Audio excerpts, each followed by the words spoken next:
A significant number of Jews face a vexing problem. They identify as Jews. They feel Jewish, and yet they are non-theistic. They do not believe in supernatural guidance as the basis for their personal lives, social justice, or morality. Until recently, these Jews have had two alternatives. They could either stay away from traditional religious services altogether, or participate in them in a manner in which they did not really believe. Starting in the mid-1960s, a new alternative for these Jews was begun: Humanistic Judaism, a non-theistic form of Judaism. Humanistic Jews celebrate bar and bat mitzvahs, have Shabbat dinners, celebrate the high holidays, Passover, Hanukkah, and other Jewish holidays.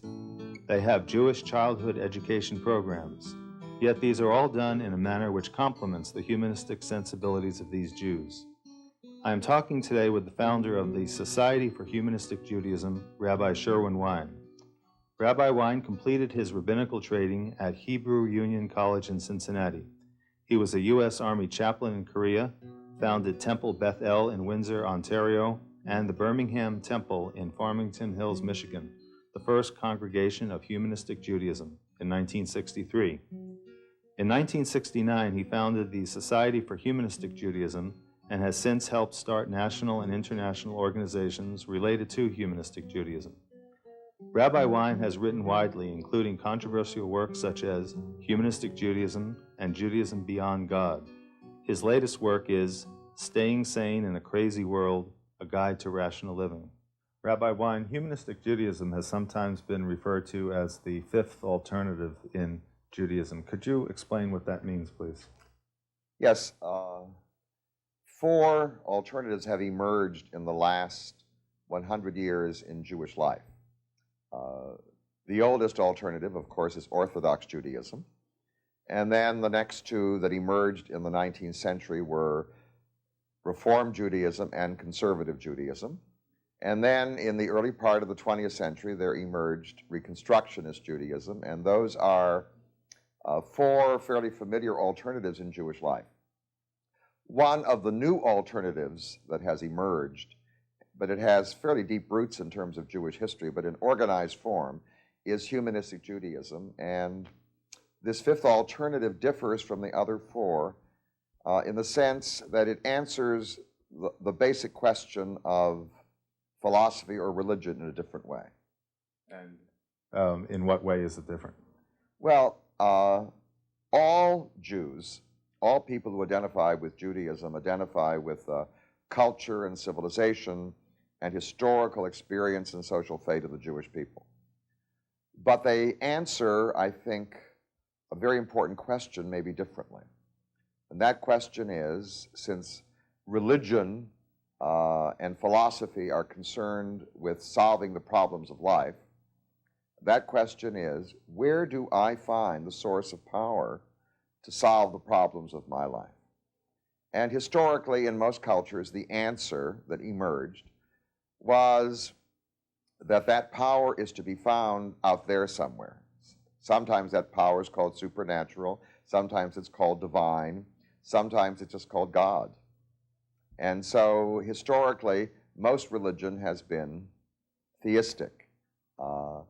We ask the same question, and we as humanistic Jews come up with a different answer. The answer is that we find, especially given the nature of the Jewish experience over the past 2,000 years, that the source of power for our lives, for solving our problems, that source of power comes from within us and other human beings. And if I look at Jewish history over the last 2,000 years, it's very clear that it's very hard to reach the conclusion that somehow or other the forces that guide the universe have a moral agenda. In fact, Jewish survival is a function of Jewish determination and Jewish ingenuity, but that's true of human survival in general. Now, you've said that in the fifth alternative, humanistic Jews find the power to solve the problems within human beings. A traditional role of religion is to find a source of ethical authority, a source of morality. How do humanistic Jews agree upon ethical authority? and ethics? If they do they look beyond themselves? What do they look to find ethical guidance? We look to the same thing that created ethics to begin with. In the view of traditional religion, ethics was created by God and then given to human beings by God. But if we look anthropologically and sociologically and scientifically and historically at how ethics evolved, what happens first is that cultures and civilizations develop patterns of ideal behavior, norms, and then they attribute those norms to the gods. They put the norms into the mouth of the gods. And how do they arrive at those norms? Through experience. Why in almost all cultures is it very important to keep promises? Not just in Jewish culture, because it is very, very clear that the social contract, that the glue of society would come undone if no trust existed. So in the end, ethical rules evolve from human experience. So what is the authority for ethical behavior? It is the consequences of your behavior, not only on you, but on all the groups to which you belong. Your family, your neighborhood, your nation, and humanity as a whole. And therefore, the authority is to be found in the observed consequences of behavior. That's the way ethics evolved to begin with, and that's the way we find ethical authority. I can see how this view of ethics would bind a people together in a common view of ethics, but what binds them as Jews, as practicing Jews? The Jewish element is very, very important to us as humanistic Jews, and the bond is that we find a convergence of our humanistic beliefs about our own power and about ethical values and the historical experience of the Jewish people. One I already referred to. One is that if you look at Jewish experience, you come to the conclusion that in the end, the responsibility for our life and our future and the power comes from within us, since we can't rely on the kindness of the fates. But the other is, given the history of the Jewish people, especially over the last 2,000 years, all the persecution and even suffering, all the assaults of the enemy, it is very, very clear that one value has to stand out. That is, it's called the value of compassion. I think one of the things that has been true about the Jewish people throughout history is responding in many ways to their own history. They've been able to identify with and empathize with the suffering of other people. And that compassion is the foundation and a support for our ethical values. Our history and our values, they come together. And so our love of compassion and our desiring to extend it through society is part of our Jewish tradition. Yes, it isn't the case that all Jews listen to their history. I mean, it stems from our Jewish right. What we're saying is Jews ought to look at their history. If they really look at their history, if they can really identify with that history, the value of compassion sort of cries out from that experience. Well, it's clear that we have a different alternative, and to some people this may sound so different that it's hard to imagine in practice. Traditionally, the synagogue or the temple is a center of community life for events such as marriages, birth, death, the observance of Jewish holidays, and so on and so forth. If we have an alternative to Judaism that does not include what people would probably call their traditional God-related type observances, it may be hard to imagine how this actually occurs in the community. For instance, how would a bar mitzvah or a bat mitzvah in a humanistic Jewish community occur? Right. First of all, as humanistic Jewish communities, we serve the Jewish and personal needs of our members, I think, in a very, very effective way, and we enable them to do these things So they have the experience of not only doing something Jewish, but they have the experience of doing something with real conviction, because what they believe and what they say and what they do all come together. So obviously one of the important areas in a community is the celebration of the life cycle of the individual members. Babies are born, children grow up, so children grow up. Well, we in the community where I started out as a humanistic rabbi, in which I helped to organize 33 years ago in the Detroit area, at the very beginning we sat down and we talked about this. And we said, what do we want out of this celebration? And the answer we got was, we want something that is Jewish, reinforces the Jewish identity of the child. We want something that's inspirational.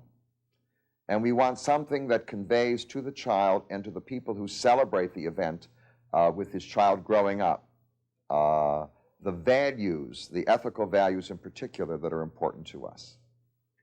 So we created something that is now used in many, many communities. There is no single way of doing the bar bat mitzvah, but one of the ways that is very, very effective is that a child receives a Jewish education in terms of Jewish culture and Jewish history and humanistic values over a period of years, time. And then about a year before the event, he or she is asked to choose some figure out of Jewish history who can be an ethical role model for him or for her. And they're not required to choose people from the past. If they want to choose Moses, they can. If they want to choose Maimonides, they can. If they want to choose Ezekiel, they can. But they can also choose Albert Einstein if they want. They can also choose Jonas Salk or Sigmund Freud. They can choose modern figures, since we regard the activity, the Jewish activity and creativity of the present, to be equally as significant as the Jewish creativity of the past. And when they do, they have a tutor for about a year and they develop this story. They have to connect themselves and their own lives to this personality. And then on the day of their bar bat mitzvah, they get up and they become the teachers of the congregation. They introduce this person. They explain how this person is related to their life and to their idealism.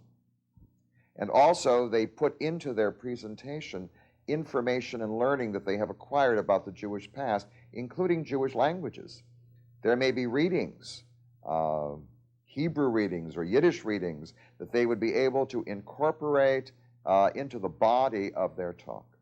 We have discovered that this experience is so powerful that it lasts for a long, long time. Some students, having chosen a hero, will 5, 6, or 10 years down the line choose a profession like the profession of their hero. And often I will ask people who have gone through the traditional pattern, do you remember what you chanted at your bar mitzvah? And they'll look at me. They don't remember because it was perfunctory. But if I ask young people who've gone through our program, who was your hero? And why was he or she important to you? They remember 10 years later, 20 years later. It has a kind of almost indelible effect.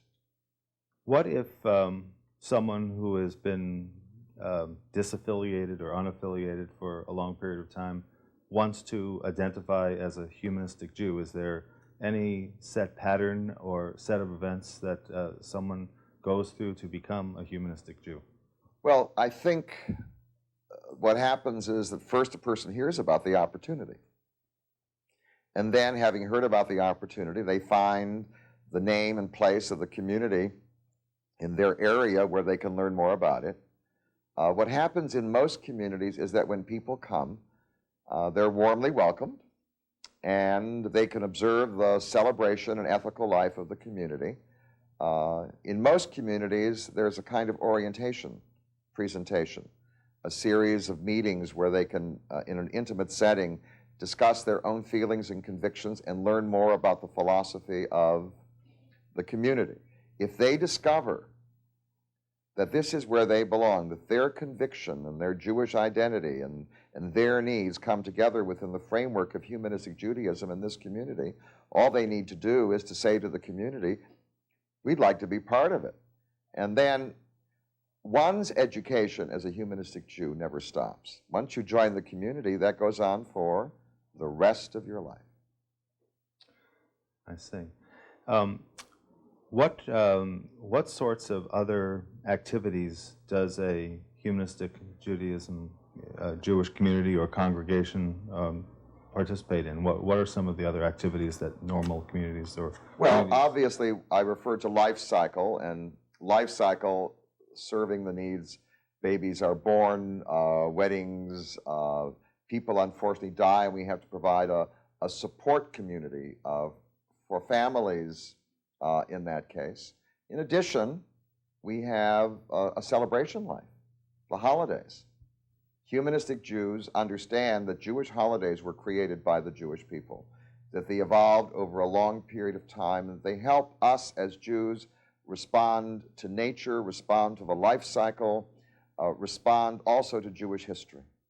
And so we celebrate them all, Rosh Hashanah, Yom Kippur, Sukkot, Hanukkah. Question might be, well, how would our celebration differ from other celebrations? Well, let me just take an example. Certainly one of the most important Jewish holidays is Hanukkah. Hanukkah is viewed in two ways. I think traditionally what has happened is there's great emphasis placed on a story of a miracle, that a vial of oil that was to last only for one day lasted for 8, and that was a miracle, and Hanukkah is the celebration of the miracle of the lights. Now, that isn't how we would view Hanukkah. Hanukkah, to us, historically, is the celebration of a victory. The victory of the Maccabees in the defense of Jewish national freedom back in 165 BC, the courage of a people to stand up to defend their dignity. So for us, the miracle of the lights isn't what's important. What's important is the courage to defend your freedom and to defend your dignity. So that becomes the theme of Hanukkah. And another holiday that's of great importance would be Pesach, or Passover. And the traditional theme would be built again around the miracle, the splitting of the Red Sea and so forth. For us, the meaning of Pesach is that a group of Jews, with their own effort and with their own ingenuity and courage, chose to defy authority, to escape from slavery, to go through a very, very difficult time in order to arrive at a destination that was very important to them. And again, it's a celebration of human freedom, human courage, and it's the human and ethical element, the human power and the ethical elements that we celebrate. Well, certainly the holidays, the Jewish holidays and various other celebrations have had a liturgy associated with them that goes back and has been developed over many years. In Humanistic Judaism as the fifth alternative, having holiday celebrations and these observations and so forth that are non-theistic would seem to me to require developing almost an entirely new liturgy. How recognizable is the humanistic Jewish celebration and observation of these holidays to non-Jews, and where does the liturgy come from? All right. What we try to do in all our celebration is to do two things. It's a balancing act. Life is a balancing act. And it's a balancing between roots, a sense that we are rooted in the Jewish experience, and conviction. We do not wish to say anything that we do not believe, because if Judaism is important to us, it is the articulation of what it is that we believe. It's not just parroting words. So anybody who comes to our celebration would discover both elements. They would discover songs and music and poetry and readings that enable them to feel the past is there. And they would also find creative new things drawn from the creativity of the Jewish people in the last 2 centuries. Great poets, Chaim Nachman Bialik, Shaul Chernichovsky, Yehuda Amichai, I mean, great poets of the Jewish people. Well, their works would also be included.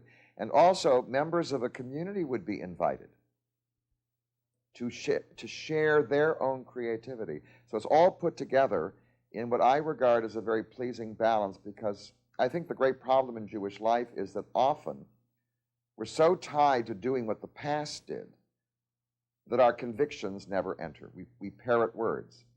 So someone who has maybe in the past participated in Jewish observances in which they say things about the supernatural and that they really don't believe would feel much more comfortable. Right, because they have now brought the balancing. They'd feel the roots, and they would feel the power of conviction, and that's right, the connection, and that is a very, very strong combination.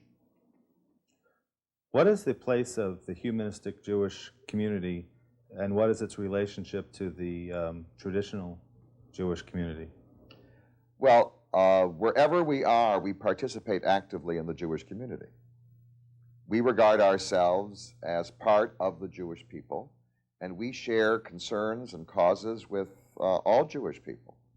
So, speaking of most of our communities, they're actively identified with Jewish community councils, Jewish welfare federations, Jewish action projects, with the culture and survival of the State of Israel. All of that is part of our concern.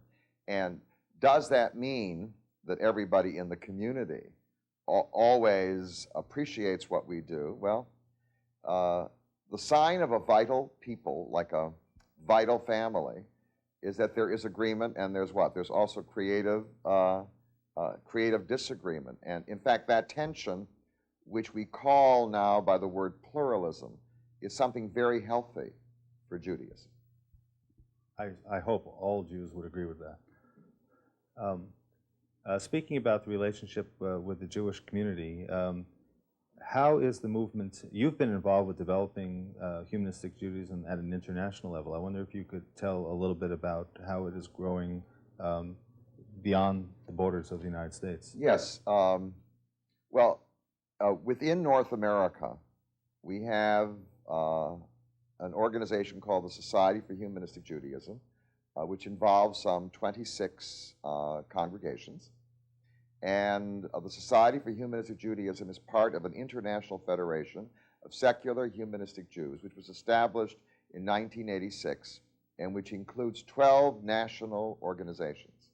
And every 2 years, we have a biennial meeting. We've met in Detroit, in Chicago, in Jerusalem, in Brussels, in Moscow, in Paris, and there has now developed a kind of solidarity all over the world, from Australia to Uruguay, Argentina, the former Soviet Union. What we have discovered is that Jews all over the world share a problem. And that problem is, how do they bring together their desire for their Jewish roots together with their integrity and personal conviction? I would say that now, around the world, we have about 30,000 people who have affiliated with and identified with humanistic Judaism. And that's since 1986 is the international movement, and the Society for Humanistic Judaism was established in 1970. So humanistic Judaism is not an alternative which is here to, so to speak, raid Orthodox Judaism or Reform Judaism or Conservative Judaism or even Reconstructionist Judaism.